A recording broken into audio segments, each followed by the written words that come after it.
കാക്കാത്തി വന്നേണ്ടി കാടു ചുറ്റി മേടു ചുറ്റി കാളിയമ്മൻ കാവു ചുറ്റി വന്നേണ്ടി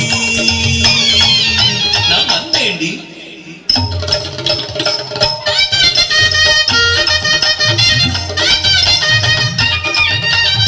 എങ്കടി നീ പോവേലേ കണ്ണി ആട്ടക്കാരി കൊണ്ടുപോലെ വന്നുകാരടി അടിയാട്ടി ഞാൻ ചൊല്ലും കഥ കേളടി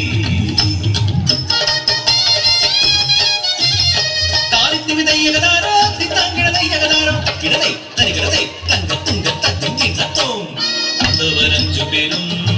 കുന്തി ദേവിയുമാ ഹസ്തിനപുരേ പാടിടുന്നു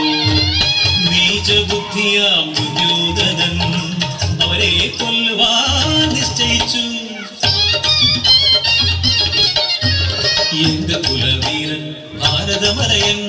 ഒടിവിദ്യകളറിയും പെരിയ മന്ത്രവാദി വിളിച്ചു വരുത്തി മലയനെ വന്നവൻ നിഴൽ കുത്തി കൊല്ലുവാൻ ആജ്ഞ നൽകി മന്ത്രവാദക്കളമൊരുങ്ങി മലയന്റെ മന്ത്രശക്തിയാൽ കളത്തിലതാ 5 നിഴലുകൾ തെളിയുന്നതാ 6ാമതായി ഭക്തവത്സലനാം ശ്രീകൃഷ്ണനും കുലദൈവങ്ങളെ പ്രാർത്ഥിച്ചു മലയൻ നടവുന്നു മാറ്റി മന്ത്രം ജപിച്ചു കളത്തിലതാ വീണ്ടും തെളിയുന്നു പാണ്ഡവരഞ്ചും നിഴലുകളായി സ്വയം മറന്നുപോയി മലയൻ മന്ത്രവേഷത്താൽ ശരമെടുത്ത് നിഴൽകുത്തിക്കൊണ്ടല്ലോ പാണ്ഡവരെ.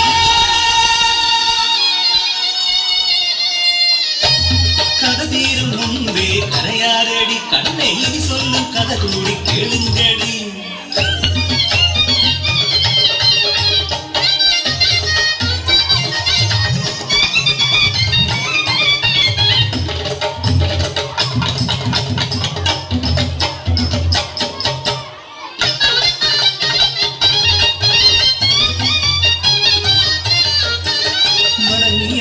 കണ്ട് കലങ്ങിയ കണ്ണത് കണ്ട് മലയെത്തി ചോദിച്ചു എന്നയ്യ ഉണക്കെന്താ ചെയ്യാ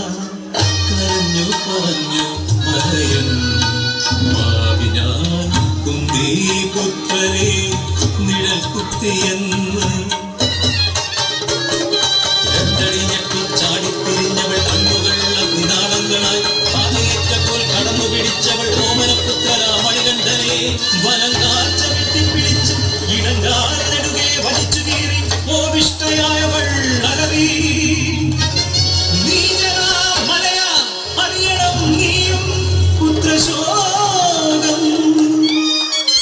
രക്താഭിഷിക്തയായി ഓടിയെത്തിയവൾ കുന്തിദേവി തൻ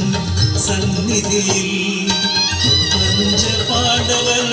മരിച്ചു കിടക്കുന്നയ്യോ ധീരമായി കേടുന്നു കുന്തിയും പെട്ടെന്നതാ കേൾക്കു വേണുനാദം പ്രത്യക്ഷനായി ആവർണ്ണൻ മരിച്ചു കിടക്കുന്നത് മായാ പാണ്ഡവൻ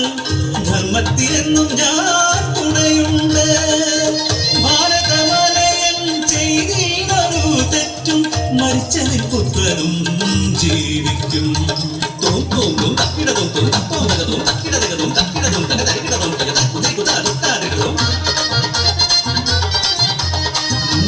சொன்னில்லவா என் கதை கேட்டாலே புண்ணியமென்னு நில்லடி சும்மா போடாதடி பசி எடுத்தான் சுத்தம்னு தண்ணே போடி அடி ஓடி